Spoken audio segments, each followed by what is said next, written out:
Hello guys, welcome to my channel banker बनो। आशा करता हूँ कि आप सब लोग अच्छे से होंगे, अच्छे से तैयारी कर रहे होंगे। आ, तो आज हम डिस्कस करेंगे अपकमिंग एग्ज़ाम की आरआरबी पीओ और क्लर्क कैसे क्लियर किया जा सकता है। तो मैंने आरआरबी क्लर्क में सिलेक्शन लिया हुआ है और पीओ में इंटरव्यू तक गया हूँ, वो भी फर्स्ट अटेम्प्ट में, और दोनों का प्रीलिम्स भी क्लियर हुआ है। मैं जनरल कैटेगरी से हूँ, वेस्ट बंगाल से। तो let's start with the discussion. तो लगभग अगस्त के फर्स्ट या सेकेंड वीक आपका प्रीलिम्स होगा। तो आपको क्या करना चाहिए कि आपको प्रीलिम्स के अभी जितना भी समय बाकी है उसमें प्रीलिम्स आपको डेली करना है। हाँ, और थोड़ा थोड़ा करंट अफेयर्स भी साथ में करना है फुल दम में, और थोड़ा थोड़ा साइड बाय साइड। मतलब आपको 50% प्रीलिम्स करना है और बाकी 50% मेंस करना है, और उसमें करंट अफेयर्स आपको डेली करना है। आप मंथली करें या डेली, उसको रोज़ रिवाइज करना है, क्योंकि आजकल जीए बैंकिंग एग्ज़ाम में बहुत ही टफ हो चुका है। तो मतलब आप अगर दिन में 8 घंटे पढ़ते हैं तो 4 घंटा प्री और 4 घंटा मेंस को देना है। और साथ में आपको क्या करना है, इंग्लिश जैसे कि प्री में नहीं आता है, तो आपको ये ध्यान में रखना है कि मेंस में आता है।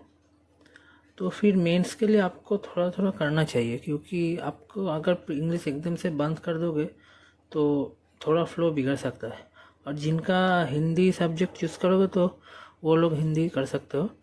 और कंप्यूटर बहुत इम्पोर्टेंट रोल प्ले करेगा आपको इस एग्ज़ाम में, क्योंकि मैं इसमें फंस गया था मेरा अटेम्प्ट में, क्योंकि मैंने सोचा कंप्यूटर बाद में पढ़ूंगा प्री के रिज़ल्ट रिलीज़ होने के बाद, पर मैंने वहाँ पर बहुत नंबर लॉस किया। तो आपको लगभग अभी से कंप्यूटर चालू कर देना है, क्योंकि ये डिफरेंस मेकर हो सकता है। 40 क्वेश्चन आते हैं 20 मार्क्स के। अगर आप इसमें 15 लाते हैं तो आपका सिलेक्शन मतलब 80% तक हो जाएगा, क्योंकि कंप्यूटर ज़्यादा लोग ध्यान नहीं देते और 6-7 नंबर लाते हैं 20 में से। ये हो गया कंप्यूटर की बात। कंप्यूटर मैंने सबसे पहले बोला क्योंकि कंप्यूटर मतलब उतना लोग बोलते नहीं है, छोटा चीज़ नहीं है, क्योंकि ये डिफरेंस मेकर हो सकता है सिलेक्टेड और नॉन सिलेक्टेड बच्चों के बीच में। कंप्यूटर का सोर्स बोलो तो मैंने जो सोर्स फॉलो किया था, मैंने आरबीआई असिस्टेंट मेंस में कंप्यूटर में 32 आउट ऑफ 40 स्कोर किया था, जो कि अच्छा है शायद।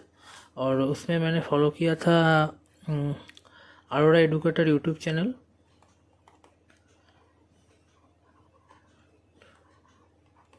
और किया था मैंने, और किया था बुक फॉलो किया था जो है आर्यंत का। ये दोनों अगर आप कर लोगे तो आपका लगभग हो जाएगा। So moving on to the next topic, that is quant pre में आएगा 40 का, मेंस में आएगा 40 का। तो मेंस में होगा 1.25 मार्क्स का एक क्वेश्चन, 50 नंबर का आएगा। प्री में 40 नंबर का आएगा। तो क्वांट के लिए मैंने आप पहले भी वीडियो बना चुका हूँ कि आपको क्या करना है। रोज़ अभी प्रीलिम्स से आपका अगर आपका 90% से नीचे परसेंटाइल है तो 10 डीआई कीजिए, डेली का बता रहा हूँ। 20 एरिथमेटिक कीजिए, 20 स्पीड मैथ कीजिए, और ये ही आता है जो आता है क्वांट में। हाँ, तो आपको ये रेगुलरली करना चाहिए मॉक टेस्ट के अलावा। ये है आपको और बाकी भी करना चाहिए। अगर आपका 90% से ऊपर भी गया है तो आपको भी ये करना चाहिए, क्योंकि आपको 95% और 99% तक ले जाना है आपका परसेंटाइल, आपको प्री में श्योर शॉट होना के लिए कि आपका सिलेक्शन हो चुका है। मेरे प्रैक्टिस करते करते एक समय ये हो गया था कि मेरे 98 परसेंटाइल से नीचे कभी मार्क्स नहीं गया। तो आपको भी ऐसा करना चाहिए कि ये तो रेगुलर प्रैक्टिस करना चाहिए, मिनिमम क्राइटेरिया है, इसके ज़्यादा करोगे तो और भी अच्छा है। प्रीलिम्स के लिए रीजनिंग के लिए मैं बोलूँगा। और एक बात, क्वांट में मेंस भी चालू रखना है। ऐसा नहीं कि प्रीलिम्स करते करते मेंस का भूल गए। मेंस का जो है हर्षल अग्रवाल सर यूट्यूब में जो क्लास लेते हैं वो आप देख सकते हैं। उसमें बहुत ही क्वालिटी कंटेंट होता है। मैंने भी उसमें उस सर से ही किया था। और आप मॉक टेस्ट, जिन भी मॉक टेस्ट लगाते हैं उनमें एक हफ्ता में एक मॉक टेस्ट मेंस का दीजिए, और प्री का एक दिन में एक।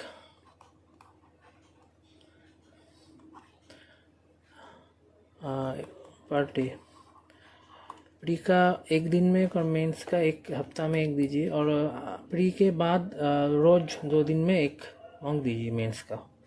और जब प्री सामने चला आएगा तब दिन में 2 प्री के मॉक दीजिए, ठीक है। अब सेक्शनल भी दे सकते हैं, जिस सेक्शन आपको वीक है उसके वजह से, उसके हिसाब से। तो moving on to the next one, that is reasoning. अब ये सब्जेक्ट मैक्सिमम लोग का स्ट्रॉन्ग होता है, और इस सब्जेक्ट में बहुत ज़्यादा स्पेलिंग मिस्टेक भी होता है। जैसे कि अगर एक पज़ल है, जैसे कि लिखा है A is not present above B.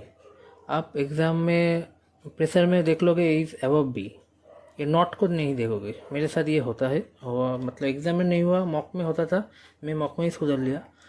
आपको भी कुछ ना कुछ तो स्पेलिंग मिस्टेक होगा, वो स्पेलिंग मिस्टेक आप एक कॉपी में नोट कीजिए, वो बार बार देखिए, वैसे आपका स्पेलिंग मिस्टेक होना बंद हो जाएगा। क्वेश्चन को अच्छे से ऑब्जर्व करना होगा। अगर आपका रीजनिंग में भी 90% से नीचे आ रहा है, ऊपर आ रहा है, आपको रीजनिंग में स्पीड के लिए 10 पजल करना ही है, एक कम नहीं होगा, ज़्यादा है तो और अच्छा है। और पजल के अलावा सब मिसलेनियस आता है, वो आपको 20 से 30 डेली करना है। सिलोजिज्म, इनइक्वालिटी, कोडिंग, डिकोडिंग, और जो मिसिंग वर्ड जो और आता है, मेन पजल है, इसका 50% वेटेज है, ठीक है। इसको मास्टर करना बहुत ज़रूरी है। जिस भी टीचर को फॉलो करते हैं, बहुत यूट्यूब में कंटेंट है, आप दिन का 10 से 15 पजल कर लीजिए, आपका ही बेहतर होगा रीजनिंग सेक्शन। मैं सजेस्ट करूँगा, टीचर्स अगर बोलोगे तो वर्चुअस है ध्रुव सर, बहुत ही अच्छे कंटेंट। और आर्ट ऑफ रीजनिंग में संजय सर, वो भी अच्छा कंटेंट देते हैं।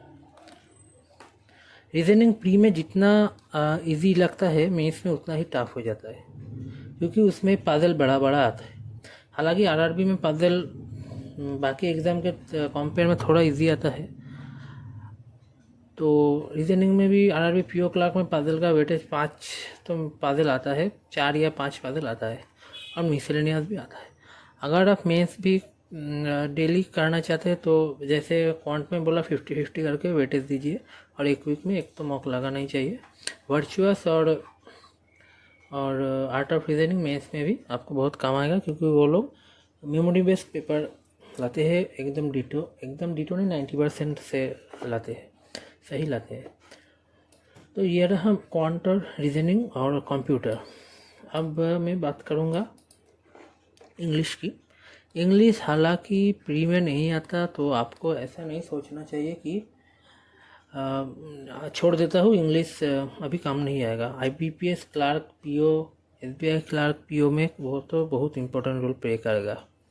तो इंग्लिश के लिए आप अभी तो मॉक में नहीं होता इंग्लिश, तो आप कैसे रीडिंग को अपना जारी रखिए, और जिस सेक्शन को आपका वीक है उस सेक्शन को आप यूट्यूब में सर्च करिए। जैसे कि आपका वीक है लाइक क्लोज टेस्ट, ठीक है, आप यूट्यूब में सर्च करिए क्लोज टेस्ट। आप जिस टीचर का भी पढ़ते हैं उसका ज़रूर बहुत सारा वीडियो आ जाएगा, तो आप प्रैक्टिस कीजिए। क्लोज टेस्ट हो गया, रीडिंग कॉम्पिटिशन हो गया, RC आप प्रैक्टिस कीजिए, ठीक है। मॉक में बहुत फ्री मॉक्स अवेलेबल है, सेक्शनल मॉक अवेलेबल है, वो उससे आप RC कर सकते हैं, क्लोज टेस्ट कर सकते हैं, पजल अलग से कर सकते हैं टाइमर लगा के। तो ये सब फ्री का मैं बता रहा हूँ, इंग्लिश छोड़ना मत, ठीक है। इंग्लिश को कंटिन्यू रखिए, नहीं तो इंग्लिश में बाद में बहुत दिक्कत देगा। सी ए करंट अफेयर्स की बात करें तो आरआरबी में बहुत इंपॉर्टेंट रोल प्ले करेगा और डिफरेंस मेकर बनेगा क्वांट्स ये की तरह, कंप्यूटर की तरह। डीप पूछा जाता है आरआरबी में क्वांट्स, ये सॉरी करंट अफेयर्स। जो आपको आरआरबी में सबसे ज़्यादा ध्यान देना होगा करंट अफेयर्स में, वो है गवर्नमेंट स्कीम्स। इसमें से लगभग 10 क्वेश्चन आएगा, मिनिमम 10 क्वेश्चन। तो आपको ये ध्यान रखना है कि जो भी करेंट स्कीम रिलीज हुआ है इस ईयर, और जो पहले के इम्पोर्टेंट स्कीम से लाइक प्रधानमंत्री जन धन योजना, ठीक है, सुकन्या समृद्धि, ये सब इम्पोर्टेंट स्कीम है। ये पुराना है पर इम्पोर्टेंट है, इसको आपको करके जाना ही है। और जिस भी इस ईयर का जो भी स्कीम है प्लस बजट से भी क्वेश्चन आ सकता है, ठीक है। और आप ये सब मत करेगा तो अच्छा होगा, डेट नहीं करना चाहिए। ये आपको अगर कर सकते हैं तो कर सकते हैं, किंतु बट ज़्यादा से ज़्यादा एक क्वेश्चन आएगा, ठीक है। इसको करने से क्या होगा, बहुत टाइम खाएगा। इससे बढ़िया दूसरे सब्जेक्ट को रिवाइज कीजिए, मतलब स्कीम्स और ये बजट को रिवाइज कीजिए। डेट्स को करना नहीं चाहिए मेरे मुताबिक, और पिछवाड़ी को नहीं करना चाहिए, ठीक है। ये दोनों आप स्किप कर सकते हैं। और ठीक है, ये दोनों मैंने नहीं किया, बाकी सब किया, ठीक है। तो सीए आप मंथली भी कर सकते हैं, डेली भी कर सकते हैं, टीचर को भी फॉलो कर सकते हैं। और मैंने किया था अफेयर्स क्लाउड और स्मार्ट कीड़ा मॉक ड्रिल, ये दोनों मुझे बहुत अच्छा लगता था। पॉइंट वाइज डिटेल्स में एक एक पॉइंट दिया हुआ था। तो इस अफेयर्स क्लाउड का पॉकेट वीडियो जो आता था मंथली, वो किया था। तो ये रहा करंट अफेयर्स का, और लास्ट क्या है, और सब बता दिया शायद, हाँ सब बता दिया। तो आपको समझ आ गया कि कैसे करना है। अगर आप इसको फॉलो करोगे तो ज़रूर आपका एग्ज़ाम क्लियर होने का चांसेस बढ़ जाएगा। तो that's it from my side. Please like and share, subscribe my channel. Hope आप ये सब फॉलो करेंगे। That's it, good bye.